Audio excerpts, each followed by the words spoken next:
The notion of a unifying language across the vast swaths of India is that of a centralized administrator's dream. They want to have one common language based on which they can either administer or worse, subjugate everybody through one central control. This led to riots against the imposition of Hindi, riots with people dying against the imposition of Hindi in the 1930s in Tamil Nadu. It led to riots with hundreds of people being affected in the 1960s. Until today, we celebrate Language Martyrs Day for protecting our language. It is now going to lead to the same outcome. The school education system under the State Board of Tamil Nadu, with funding from the government of Tamil Nadu and the framework set by the government of Tamil Nadu, is very clear that we only require 2 languages. Of the many subjects that we teach, we don't think there is bandwidth to teach more than 2 languages. We said the state will not mandate the teaching of more than 2 languages in the state board schools that are funded with the state government's money. At one point, Tamil Nadu was about 8% of the population, about 8% of the GDP, and got about 8% of the taxes, or 7% of the taxes. Today, we're at less than 6% of the population, close to 10% of the GDP, and getting 4.1 or 4.2% of the taxes. So this lower payback, lower ratio allocation has already happened for 25 years. Now, if you tell me, I'm also going to lose representation, of course, it's deeply alarming to me. If at that union government, you say, Tamil Nadu in particular, but the southern states in general, we are going to lose representation. Already we are finding that we are the engine of tax and engine of growth, and our voices are not heard enough. They're trying to extort us by saying you have to learn Hindi, etc., which is antithetical to our performance. Now, if you say we are not even going to have representation, of course, it drives me into a panic.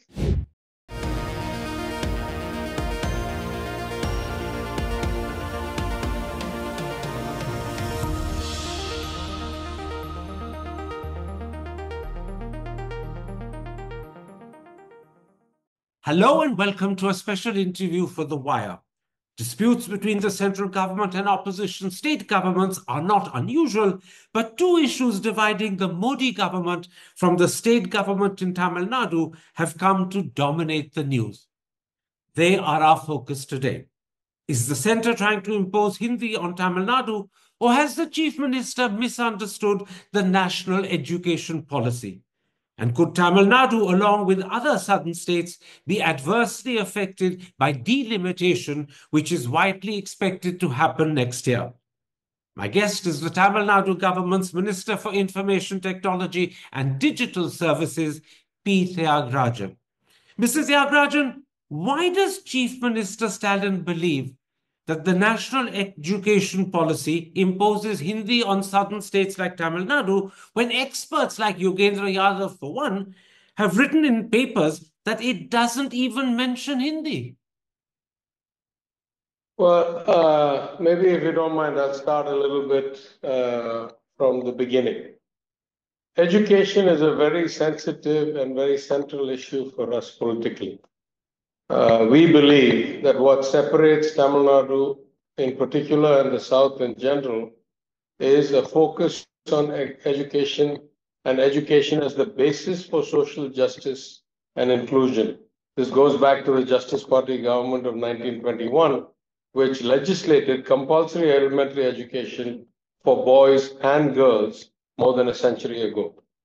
The outcomes we have seen since then are a function, we think, of this focus on education. And we were opposed to education being moved to the concurrent list in the 42nd Amendment during emergency. And we have always felt it should be a state subject. The good news is that we have shown remarkable results compared to almost any other state in this country.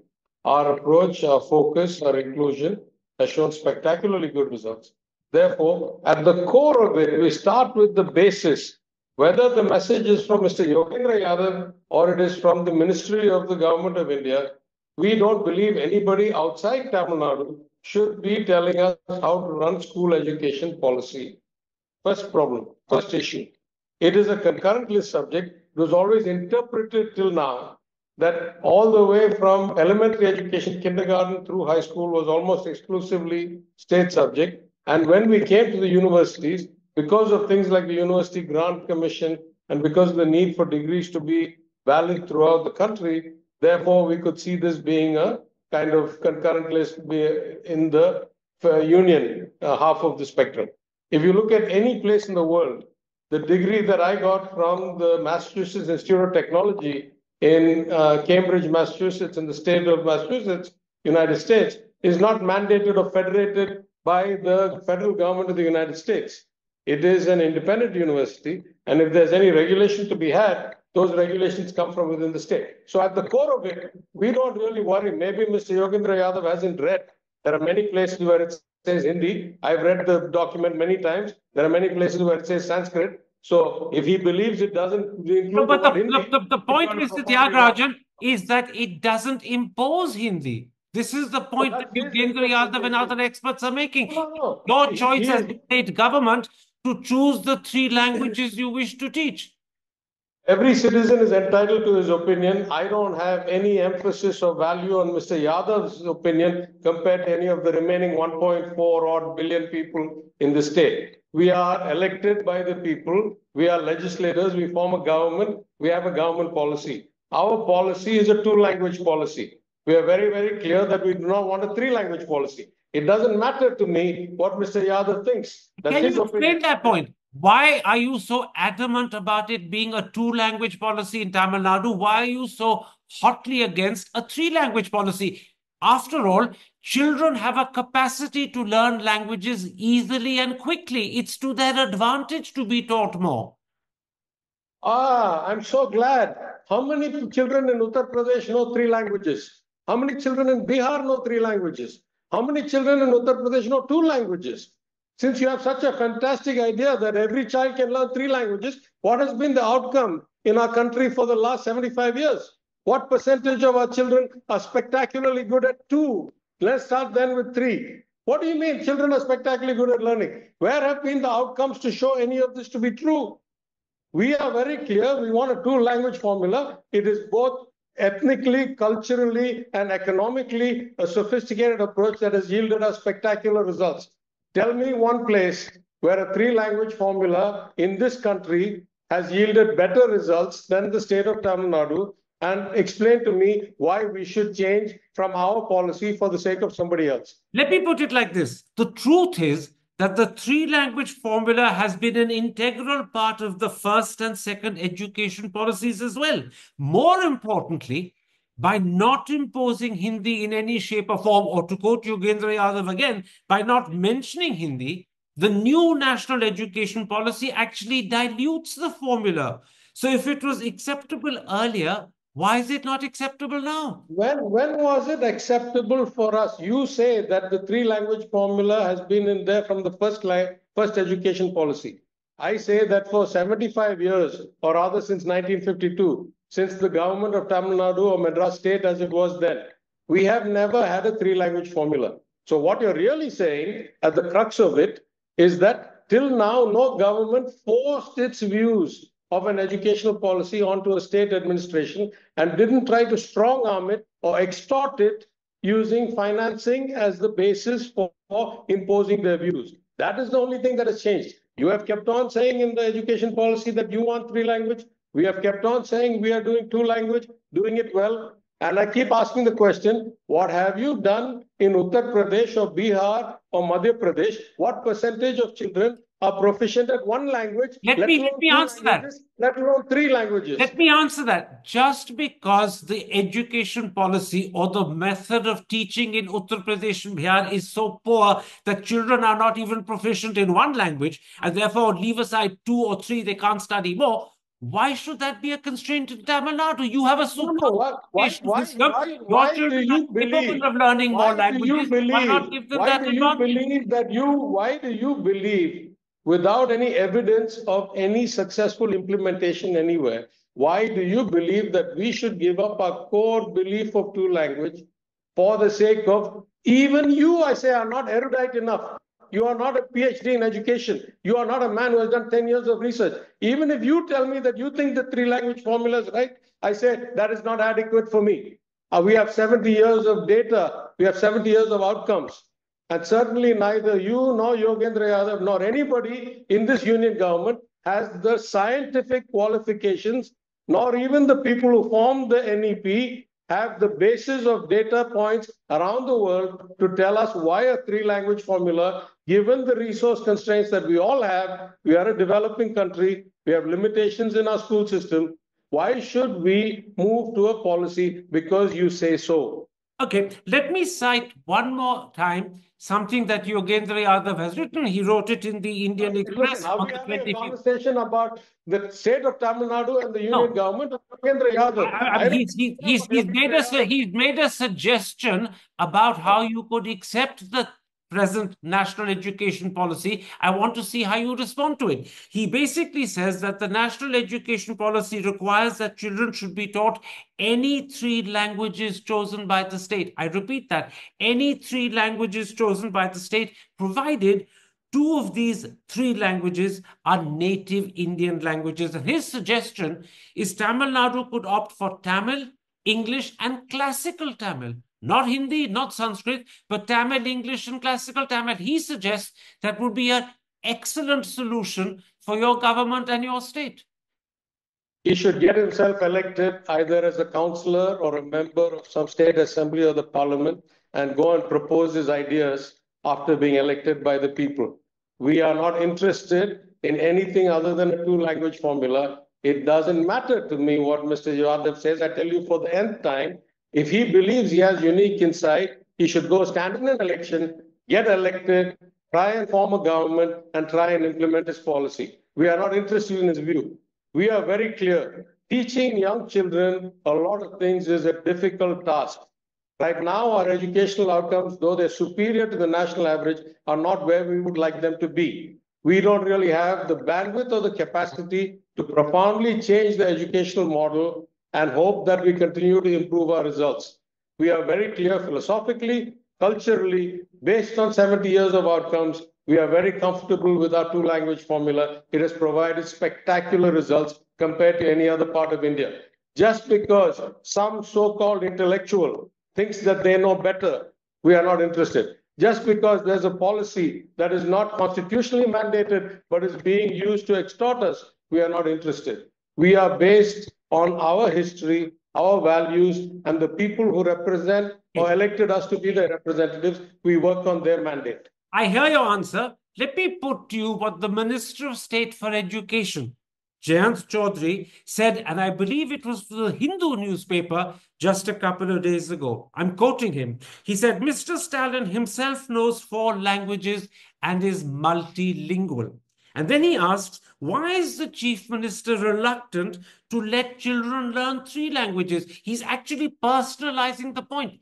He says that the chief minister knows 4 languages. Why is he reluctant to let children learn 3? Personalizing the point is the weakest form of argument. I'm making a general argument. Any child is free to learn 15 languages if they like. The school education system under the State Board of Tamil Nadu, with funding from the government of Tamil Nadu and the framework set by the government of Tamil Nadu, is very clear that we only require 2 languages. Of the many subjects that we teach, we don't think there is bandwidth to teach more than 2 languages. How many ever languages, whoever wants to learn, there is no bar on it. Nowhere. Not any private school, not any non-Tamil Nadu board school has been told you shall not have more than 2 languages. Anybody is happy, we are happy to have anybody learn whatever they want. We are directing the state's resources through a state regulatory model and a state education system to achieve the best possible results for the broadest possible population. In that, we have a view. That view has been proven spectacularly right. We are not willing to change that view unless at least somebody comes and shows us an example of where this is working spectacularly better than us. Then we will consider whether we should redirect the limited resources of the state to expanding the number of languages. That is the core of the issue. It is not a question of prohibition. Anybody can learn any language they want. There's no problem. We never said no. We said the state will not mandate the teaching of more than 2 languages in the state board schools that are funded with the state government's money. If I understand your point correctly, you're making a very simple point. You're saying state-funded schools do not have the bandwidth to teach more than 2 languages. Secondly, you're saying it has worked extremely well in Tamil Nadu and you see no reason to change it. And thirdly, you're saying if someone can provide a concrete example where 3 languages have worked better than 2, you're willing to consider 3 languages, but such an example you believe does not exist. And therefore, you see no reason why you should change something that has worked so well. Yeah, were there to be an example, I would still have one question left. Beyond anything, beyond the philosophy. Let's just say purely talking as science. We all agree that the output of the education system is not perfection. We all agree that many students are not keeping up with the level that they're supposed to be. That's true at elementary school, that's true at middle school, that's true at high school. We are very happy that that number of students who are not keeping up or are dropping out are much, much lower in Tamil Nadu than they are in other states. But we have a lot of improving to do. We are continuously striving to improve our system. If you now tell me, I got to take the limited resources of my system and dilute it because of a notion from somewhere else, the starting gate is proof that it is better. Even then, it's not a conclusion. Then I have to decide, is it worth diluting the already limited resources that are producing less than perfection outcomes? Should I further dilute this for the sake of some other concrete example? Without a concrete example, the open gate is not even on. It's basically closed. But even with a concrete example, as you pointed out, the gate may not necessarily be open. You need to be convinced it would be better. Thoughtful people need to have a discussion. Listen, I'll say, why don't we start teaching computer science at first grade? We are now in the age of AI. Let's start giving machine learning and algorithm programming or language models at first grade. In theory, that's going to be extremely useful for the future. The question is, what has been proven till now, given the number of resources we have in teachers, in buildings, in money, in the number of students we're processing, should we really reopen this basic notion of what is the core curriculum? Okay. Right? That is the first question. I understand that. Let me raise a deeper question that may be in the minds of the audience listening to this interview. It certainly is in the minds of people who've heard this debate rankle over the last couple of weeks. Is Hindi an anathema to Tamil Nadu? The impression that comes across is that this is not simply a resistance to language, it's a sort of visceral, almost ideological rejection. How do you explain that? I'll give you a very, very lucid explanation of that, I hope. Hindi has always been seen by whoever happens to be running the government of India in some form, whether that was the British in the early days when the notion of Hindi, as you know, is only a few hundred years old. It was considered a unifying language brought about in the era of the British to kind of have a common language through which they could administer the country better. In the Constitutional Assembly, there were so many debates about whether there needed to be a national language and whether it needed to be Hindi. The resolution of which was that there should be at least a gap till 1965 before Hindi would be considered possibly an official language. And then the resistance that came in 65 made the amendments that made it possible for all the regional languages to be official languages. So if I go to the core of it, I will start very deep down. The notion of a unifying language across the vast swaths of India is that of a centralized administrator's dream. They want to have one common language based on which they can either administer or worse, subjugate everybody through one central control. This led to riots against the imposition of Hindi, riots with people dying against the imposition of Hindi in the 1930s in Tamil Nadu.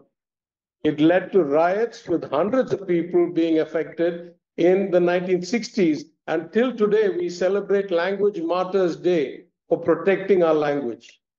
It is now going to lead to the same outcome because you see, The biggest reason we have learned, or biggest lesson we have learned from history is, once you have a unifying language like the Hindi heartland has accepted, all their native languages have all but disappeared. What happened to Bhojpuri? What happened to Awadhi? You may have seen my Chief Minister's social media post a few weeks or a week ago that showed more than 30 languages intrinsic to people that were ancient languages in use that have just effectively, practically disappeared. Can I make a point there? They may Tamil not is the have oldest can I make a living point there? language in the Those world. languages that he claims have disappeared actually have not disappeared. I have staff sitting around me hearing you who speak Maithili, who speak Kumauni, who speak Garhwali. Those were three languages he says have disappeared. They haven't disappeared. They're spoken very well and very widely. They have become suppressed. They are not in common use. If they exist, and we don't know they exist, that means they are not in common daily use to a point where we can hear it. Our language is very much in common everyday use where everybody hears it. It is the oldest living language in the world. It is the identity of our culture. It is the height of our literature and of our art, and we will guard it with our lives. So we don't want. So you believe that the attempt to impose the national education policy where Hindi is going to be one of the possible languages taught in schools is an attempt to subordinate and to subjugate. That's the message you're sending. I start from the basics. I don't believe that there is a constitutional right for the union government to enforce a school education policy on the states. Therefore, we don't buy the NEP.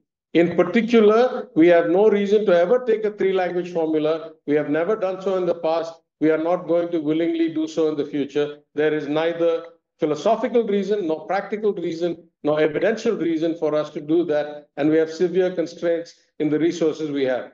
On top of all that, if you tell me that we see this plus all the other noises that the union government has made when the committee on Hindi gave its report to the union government, then also the minister said many things about Hindi. And many people are trying to make it a national language and force the learning on us. So for all these reasons, we are against this policy. But it is not only one thing. If anybody in this state wants to learn Hindi, we have no problem with it. We are not banning Hindi classes. We are not asking private schools or central government schools not to have Hindi as a subject. We will not introduce Hindi as a subject into the government curriculum of the government-funded schools. Absolutely, and you've explained that. Now, in response to Tamil Nadu refusing to implement the national education policy, Education Minister Dharmendra Pradhan has withheld funds under the Samagra Shiksha Abhiyan totaling some 2,400 crores. That is the government's response at the central level to your decision at the state level not to implement the national education policy. How do you respond to what the central government is doing? Well, I ask 2-3 questions first. I say, by your own fact, by your own statement, every national education policy for years has said have three language formula, and we have never implemented it. Till today, no union government has withheld any funds allocated to us under these so-called centrally sponsored schemes. So here is an instance. I assume that all these funds passed the union budget when it was approved by the House. I assume that some of these centrally sponsored schemes are also funded under the 15th Finance Commission's allocation, which has been adopted and is being implemented. Therefore, I ask the question, once a budget has been passed and once the Finance Commission's recommendations have been adopted, how is it your prerogative to say that unless some additional condition is met, you will not release these funds? So I have said it extremely clearly. This is nothing but extortion. It is extra-constitutional extortion. It is of a type with the behavior of this government in 100 ways. In so many centrally sponsored schemes, though the law or the allocation or the budget doesn't mention any conditions, it then starts introducing conditions at a later date. It does this in many ways. There is no other government in the history of India that has weaponized the people's money, the tax revenues, as a political tool as this government. It has weaponized every loophole, every angle, every approach, in my understanding, extra-constitutionally, because these terms were not in the bill, in the finance bill, then it was passed. And now all of a sudden they make up these additional conditions saying that you shall not. So I've been, for one, hoping that the state will go to court and hold the union minister to account to say, is it within your discretion? Hang on, answer your question. You're saying you're hoping the state will go to court. You happen to be a minister of that state government. Will you go to court? I can't speak for a department that's not mine. I'm the Minister of IT. If I was the Minister of Education, I would have a more direct answer. Have you raised this possibility in cabinet meetings? I've even raised it publicly. I've also raised it internally. I'm saying that this is extra constitutional, and just like the state has taken the governor to court for his extra constitutional actions, I hope that the state will take this minister to court for his extra constitutional actions. And this is of a type of a behavioral pattern. This government continuously uses all kinds of mechanisms to subvert the will of the people, to try and subjugate the state government, which constitutionally is an equal level of government to the union government. They want to make you down to a municipality, and they want their mandate to I understand the point you're making. But until the central government changes what Mr. Pradhan has said he will do, until that point, are you prepared to forego 2,400 crore from the central government because you simply insist upon following a two-language policy? Because this money that you lose, and it's not a small sum, 2,400 crore, will surely affect school laboratories, it will affect textbooks, it will affect teacher training, and you will now have to find money for all of that from elsewhere in your budget, or your education system will suffer. It's a bit strange the way you phrase this question, right? Supposing I happen to run a business and somebody from the mafia comes and puts a gun to my head and says, pay me protection money or else you can't run your business. And the protection money they demand is 2,000 crores and my business otherwise would make 10,000 crores. It's like you're asking me, why don't you pay protection money and therefore you can run your business for 10,000 crores? It's an extraordinary question. It should be the other way around. The money that is legitimately mine is being withheld from me. You're telling me, are you willing to forego that because you want to hold to your principle? The Constitution gives us the right. We were elected by the people. We get to decide what education policy we implement. Nowhere in the finance bill did it say that unless you implement the NEP, you're not getting this money. Now, all of a sudden, he brings an extra constitutional, extra legislative, unstatutory condition on which he says you should do it. Instead of asking him, how do you do this against the Constitution? You're asking me, are you willing to give up the money? It's like saying, are you willing to stand up to extortion? Of course, we're willing to stand up to extortion. I'll say it both ways. We're willing to stand up to extortion because our language, our principles, our values are worth much, much, much more than 2,400 crores, as our Chief Minister said. They're priceless. So this is a complete impasse. The second thing I'll tell you is anybody who thinks that withholding 2,400 crores, or as this government has been doing, using money to do politics in every way, directing all their favorite projects to GIFT City and Micron to Gujarat, directing 1 trillion, 1 lakh extra crore rupees to UP because of the so-called double engine over the last 10 years compared to the trend growth. If they believe that these results will either make people cow down and bow their heads, they're mistaken. More importantly, they have not even been able to show the economic outcomes or the progress outcomes from all this money. So that gives us even more faith that being on the right path is actually economically also much better for us than cowing down to some ignorant threat for the sake of money. My last question about the NEP before I switch to delimitation. I take it there is a complete, almost irresolvable impasse between the central government and the state government. This is, to use another phrase, a deadlock. It is a deadlock if the rule of law doesn't hold in this country. It is a deadlock if the Constitution is no longer alive.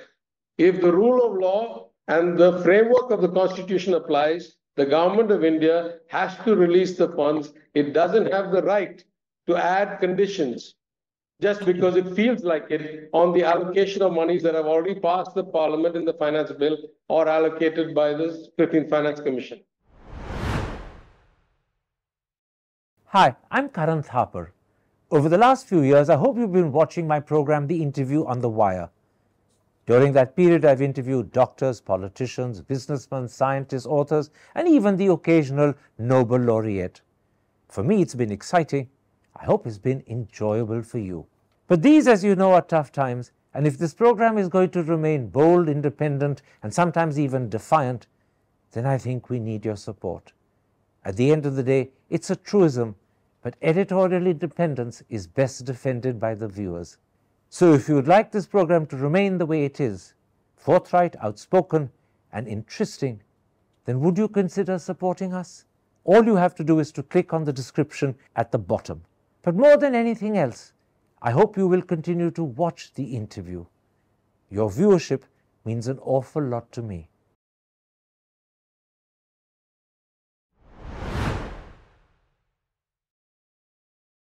Let's then, Mr. Thiaga Rajan, come to the second issue I want to discuss with you today, delimitation.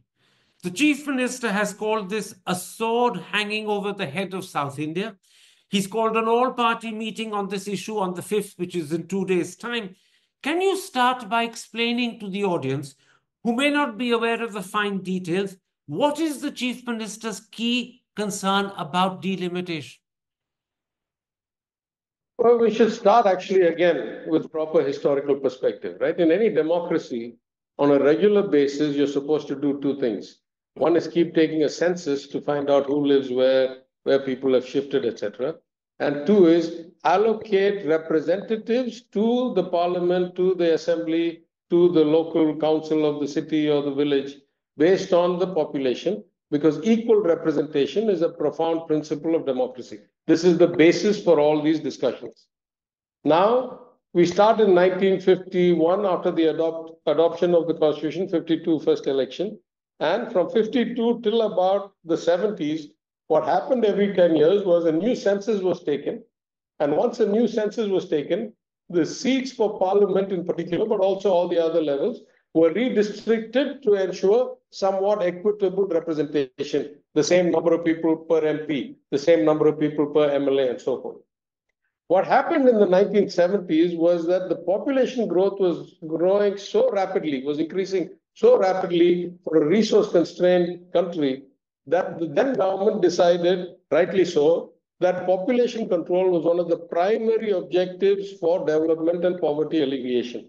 Therefore, they brought in a whole lot of schemes. You may remember, you and I may be the same vintage of the notion of V2 hours 2, then eventually V2 hours 1, etc. Family planning came out in a big way. So population reduction was considered the number one goal to try and increase prosperity and reduce poverty. In that effort, states that were doing relatively well then raised a concern to the union government, said, if we actually curtail our populations, because the outcome of population growth control or rate control was widely varying between states, even back in the 70s and even today. For example, the total fertility rate for a woman in the south of India is probably about 1.8 or 1.9. And in the north is about 3.1 or something. So it's actually quite a big gap even today. It was true even then.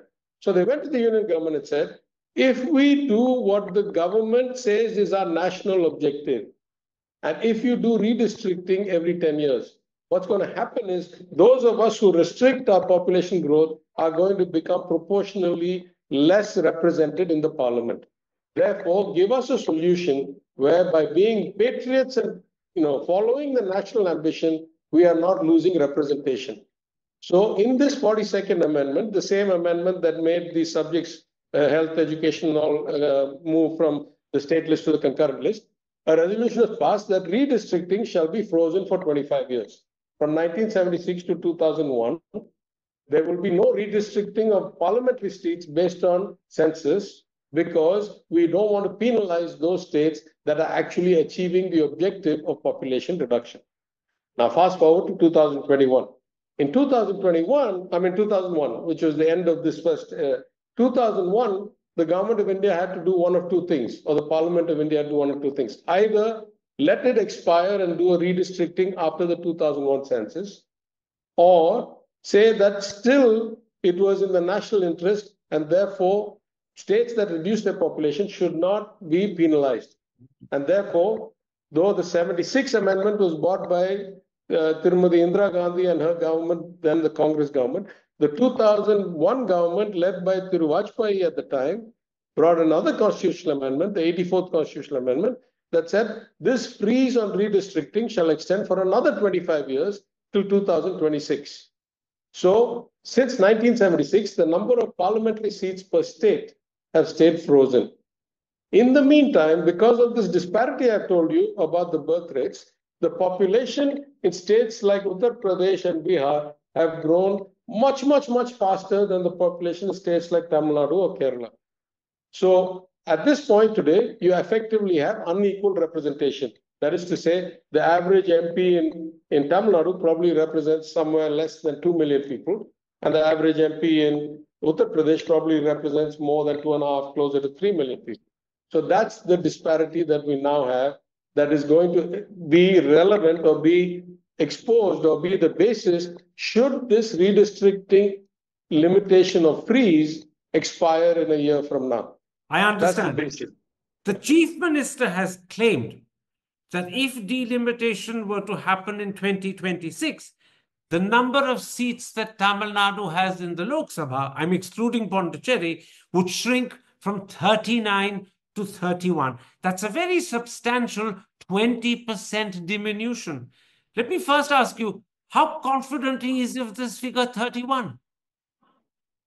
I guess it's as confident as anybody can be, with only one caveat, because by rights, there should have been a 2021 census.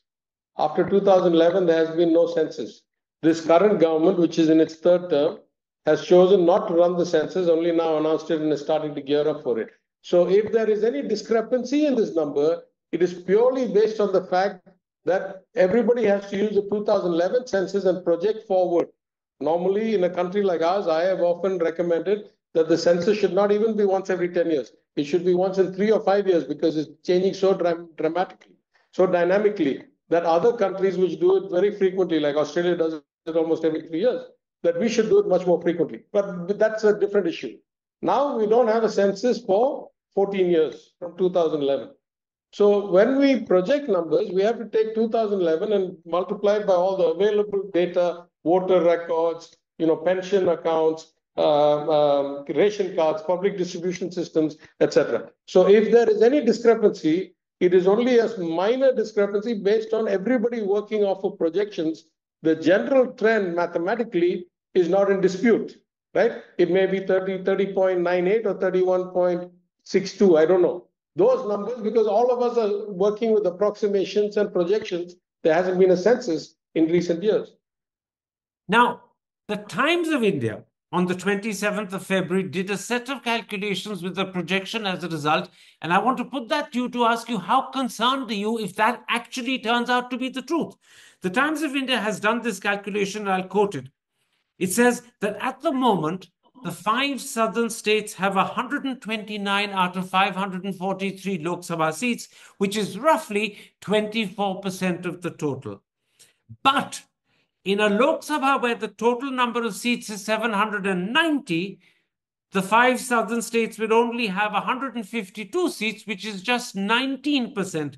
In other words, their share of seats will shrink from 24% to 19%, and simultaneously, Tamil Nadu's share will fall from 7.2 to 5.4. Now, that is a projection and calculation done by the Times of India, but if it turns out to be correct or close to correct, how concerned would you be? I'm extremely concerned, because if we continue on this path, either their number or my Chief Minister's number, which are very close to each other, is going to be the outcome. It's not in dispute, right? It's very clear that if you were to do redistricting, this is the number you're going to get. So now I have 2 great concerns. The first concern is, over the last 25 years of finance commissions, we have kept on seeing the net transfer of funds away from developed states to underdeveloped states keep on increasing. And what that should have done was make the underdeveloped states come up closer to the developed states. But it has not. We have kept seeing more and more money going and the gap keeping on widening. So the same ratio, 7.2, 5.4, rings a bell to me, because at one point, Tamil Nadu was about 8% of the population. about 8% of the GDP and got about 8% of the taxes or 7% of the taxes. Today, we're less than 6% of the population, close to 10% of the GDP, and getting 4.1 or 4.2% of the taxes. So this lower payback, lower ratio allocation has already happened for 25 years. Now, if you tell me I'm also going to lose representation, of course, it's deeply alarming to me because India is the most centralized administrative model in the world, much more so than communist China, much more so than capitalist America. All the powers are concentrated in the union government. If at that union government, you say, Tamil Nadu in particular, but the southern states in general, we are going to lose representation. Already we are finding that we are the engine of tax and engine of growth, and our voices are not heard enough. They're trying to extort us by saying you have to learn Hindi, etc., which is antithetical to our performance. Now, if you say we are not even going to have representation, of course, it drives me into a panic. Why are you surprised about that? But then tell me this, how close would this bring the situation to some sort of breaking point? I hesitate to use the word secession, but that is clearly what I'm suggesting. Are you feeling, do you get the belief that you're being pushed slowly but steadily in that direction? Look, I'm not qualified and I'm not in the business of speaking about things like secession. I'll put it to you a different way. I will say that the policies of the union government, in particular over the last 10 plus years, but broadly over the last 20, 30 years, and I'll make a side comment here, that the exact policies that Prime Minister Thiru Narendra Modi, when he was Chief Minister of Gujarat, that he vociferously and vigorously resisted and opposed, those he is now enforcing and enacting upon us today. So these policies and tendencies over the last 25 years of increasing concentration of power, money, decision, legislation, one nation, one X in Delhi, are leading us to a path of economic destruction first, before I talk about anything else. They're leading us to a path of economic destruction. Because what happens? Think of this as a portfolio. You're a relatively sophisticated person in terms of financial markets. Let's say I have a portfolio of 10 different investments.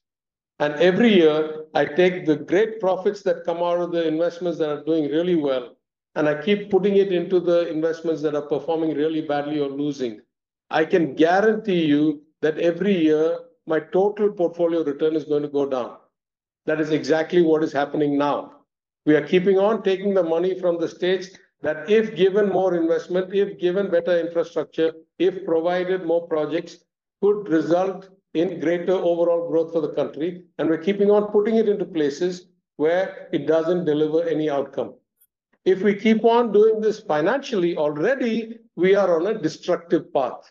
Now, if you say you're going to reduce the representation of these people so they cannot even stand up and argue for their rights, then I see economic doom as a guaranteed certainty. It's only a question of how fast and how long will it take.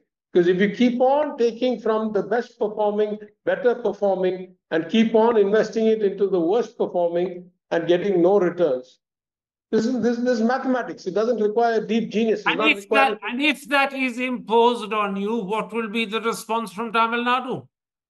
You must assume that any person with free will and the notion of citizenship is going to be against it. What exactly form that will take, is not my job to speculate. But you must assume. What's your worst fear? What's your worst fear? My worst fear is that we are on an irreversible path to a very suboptimal future relative to were we thoughtful about this. I'll give you a simple example. Every time they did this freeze for 25 years, just think about the thought process that must have gone into it. Just think about for a second. You have two extreme figures. One, Mrs. Indira Gandhi, one, Thiru Vajpayee. Two extreme figures politically. And yet each of them extended it for 25 years or ran it for 25 years. What does it mean? It means that though I know that strictly speaking, technically speaking, unequal representation is not good for the country, I also know that it is unfair to penalize those that are delivering the intended outcomes for the country in terms of lower population, better prosperity, more jobs, greater growth. Therefore, I cannot penalize them. but think clearly about the notion of 25 years. That's the point I'm trying to make. When they did it for 25 years, what did they assume? What was the implied assumption in the freezing for 25 years? The implied assumption was sooner or later things will balance out. Just think about that. Sooner or later things will balance out. Therefore, it's not a permanent freeze. After all, they passed a constitutional amendment. They could have passed a constitutional amendment that said for the rest of time there'll be no redistricting. Why did they only do it for 25 years? The natural thought process is that if we keep on doing more devolution to the poorer states and taking more from the richer states, like everywhere else in the world, like in China, like in America, like in the European Union, you will find that the leveling happens. And therefore, since there is such a strong correlation between economic development and population control, therefore, in 25 years, we will not need to do this anymore. We will not need to freeze anymore. It will be an equitable outcome. But that hasn't turned out to be the case. Not only has it not turned out to be the case, it has turned out to get worse and worse. That's my point. I'm saying that, therefore, the trajectory has been really wrong because the ambition was... But what's the answer? At this point of time, what's the answer? If you're saying that the freeze that lasted for 50 years hasn't resolved the problem and the trajectory is even worse today, what is the solution now? I'll tell you a short-term solution. I'll tell you a long-term solution. The short-term solution is to say that the wisdom of the 1976 amendment and the 2001 amendment is even more relevant today. If it was required, then it is even more required today. What makes you think what makes you think the trajectory will change? If it hasn't changed for 50 years, why would it change over another 25? So that's my point. My point is, at the worst case, you are not doing a negative rebalancing.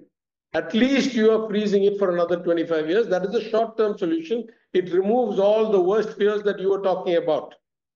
Then I say you have to get to the profound reform. The profound reform is the same reform that I have been advocating to the finance commissions successively.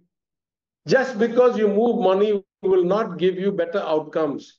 You have to increase the enrollment of people in school. You have to improve the plight of women. You have to change the structure of society. That's what differentiates the better off states from the worse off states. It's not money. 1 trillion extra rupees have gone. When Mr. Modi's government came to power, just hear me out. When Mr. Modi's government came to power, UP got 2 rupees 90 paise of allocation for every 1 rupee in Tamil Nadu's allocation. This is across tax plus centrally sponsored schemes. 10 years later, they're getting 4 rupees 30 paise for every 1 rupee we are getting. That is an extra 1 lakh crore rupees a year.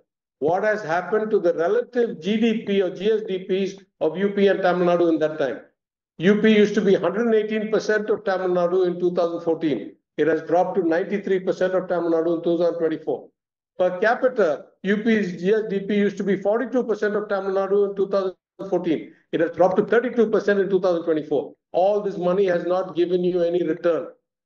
That's where the problem lies. That needs to be fixed. Till you can fix that, freeze it. That's my only short-term solution. Very, very simply, you're saying there's a short-term solution and a long-term solution. The short-term solution is you need another freeze for another 25 years. The long-term solution is start changing the way UP and Bihar are governed. Concentrate on what matters, education and health. Only then will UP and Bihar catch up with the rest of the country. Let me, before I end, because it's only fair I should do this, put to you what Home Minister Amit Shah has loudly and publicly said, and he said it whilst in Tamil Nadu last week. He was quoting the Prime Minister and he claimed that not a single seat would be reduced in Tamil Nadu after delimitation, and he added, southern states will get a fair share of any increase. Why don't you believe that? Look, in politics, a lot of people say a lot of things. If it comes true, I am the happiest guy. But there are many, many statements. I don't want to make this a political debate, but I think nobody will oppose me when I say there are many, many statements made by ministers at the union government level, in fact, at all levels, that turn out to not come true. So saying something on a stage is one thing, acting on it is something else. For example, if you tell me that his actual statement was, we are going to do the same as the 42nd and the 84th and freeze it for another 10 or 20 or 30 or 50 years, that would be a more concrete suggestion. This philosophical approach that we will not reduce you, we will give you, etc. It is too open-ended a statement to give me any comfort, because a lot of politicians make a lot of statements that don't come true. You're simply saying you don't believe the Home Minister. I'm saying I don't have enough faith based on the track record of the last 10 or 12 years. That doesn't give me comfort just because he said so. That's all I'm saying. Why don't you bluntly ask him to lay down on a piece of paper precisely how he can ensure that delimitation will happen without A, Tamil Nadu losing any seats, and B, actually getting the fair share increase? Why don't you ask him to put it down on a piece of paper so he can then prove how he comes to this conclusion?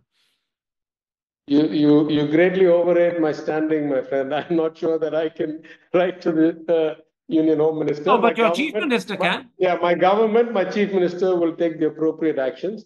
I'm not in a position to... What is appropriate action in these circumstances? No, I'm not. This is not my day job. You asked me a view, I gave a view. I'm not authorized. I'm not the Chief Minister. I'm not authorized to make statements about what the government will or will not do. Let me put it like this. In a sense, by rebutting the claim that there will be a loss of seats, what the Home Minister has done is to call your government's bluff. Why not respond to it? Don't you think you need to? Yeah, first, I'm not sure it's a bluff. I'm saying mathematically and legally, the constitutional amendment ends in 26. And mathematically, according to you, even the Times of India has done the math. Anybody who has arithmetic can do the math, the basic data points. There's no bluff here. It is a fact. Now you say he has rebutted this fact with an intent. That may give some people the warm and fuzzy. It may give others less comfort. That is the relative value of his statement. There's no bluff here. There are only facts. The facts are clear. One step further. The amendment ends. The math is the math. Those are facts. There's no bluff here. He's gone one step further. He claims that this entire issue is being raised by Chief Minister Stalin, and I'm quoting the Home Minister, to distract the public. He claims that it's being raised as an election issue, not a serious issue. He claims the Chief Minister is, and again I'm quoting him, lying to the Tamil people. Look, he can say what he wants. He's a politician. He's given to making lots of statements. You know better than me. I'm saying it differently. You're a politician too. Aren't you prone to doing the same thing? Yeah, hopefully not to the same level, but that's your judgment. It's a different story. I say that this issue has been front and center of people's minds for a long time. If you want, I'm happy to send you research papers going back to 2016, 17, 19, 21. I have spoken on this issue multiple times as an opposition MLA. I got elected for the first time in 2016. I have spoken about it in national channels. I have written about some of it, and many people have done it.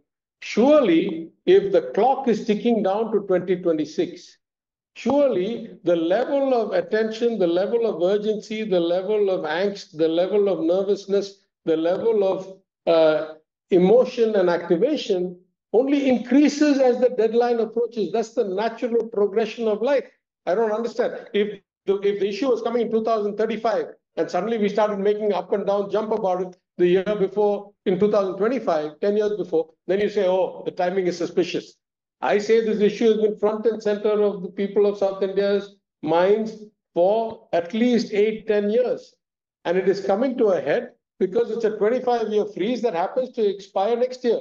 Surely at the 24th year, there will be more attention than at the 23rd. There was more than at the 22nd. It's just the natural progression of life. This urgency is because it's coming to an end in a year. That's why. All right. My last question. Do you see this being resolved sensibly, sensitively, and in a way that you can live with? Or do you fear that this is going to become some sort of, to use a colloquial phrase, breaking point?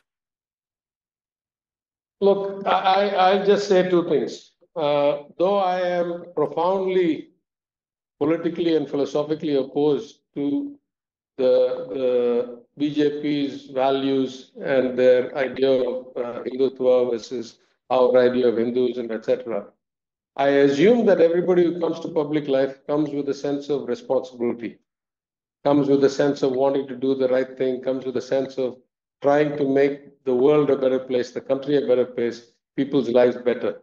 In that sense, I've always said that the first oath or the first commitment of a politician ought to be the same as that of a doctor.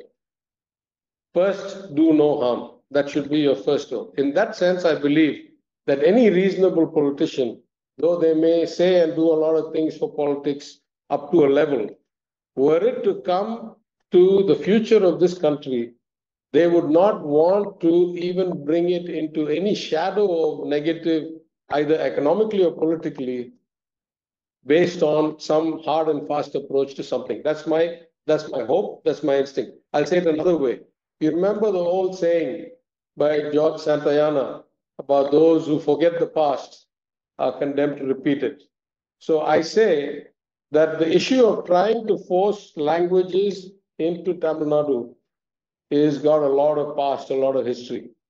It led to a lot of riots and a lot of problems. In fact, one could argue that my party, the DMK's rapid rise to government from its formation, less than 20 years after the party was formed, we formed a government with a thumping majority, was driven largely by the people's concerns that only the DMK would hold the line against Hindi imposition. So my point is, your point is economically clear. Yeah, your point is crystal clear. This is not a past we want to even for a moment contemplate repeating. I thank you for the time you've given me. I thank you for explaining to the audience how your government, Mr. Stalin's government, views both the issue of Hindi and the national education policy, as well as the critical issue of delimitation. Take care, Mr. Thiaga Rajan. Stay safe. Hi, I'm Karan Thapar. Over the last few years, I hope you've been watching my program, The Interview on the Wire. During that period, I've interviewed doctors, politicians, businessmen, scientists, authors, and even the occasional Nobel laureate. For me, it's been exciting. I hope it's been enjoyable for you. But these, as you know, are tough times, and if this program is going to remain bold, independent, and sometimes even defiant, then I think we need your support. At the end of the day, it's a truism, but editorial independence is best defended by the viewers. So if you would like this program to remain the way it is, forthright, outspoken, and interesting, then would you consider supporting us? All you have to do is to click on the description at the bottom. But more than anything else, I hope you will continue to watch The Interview. Your viewership means an awful lot to me.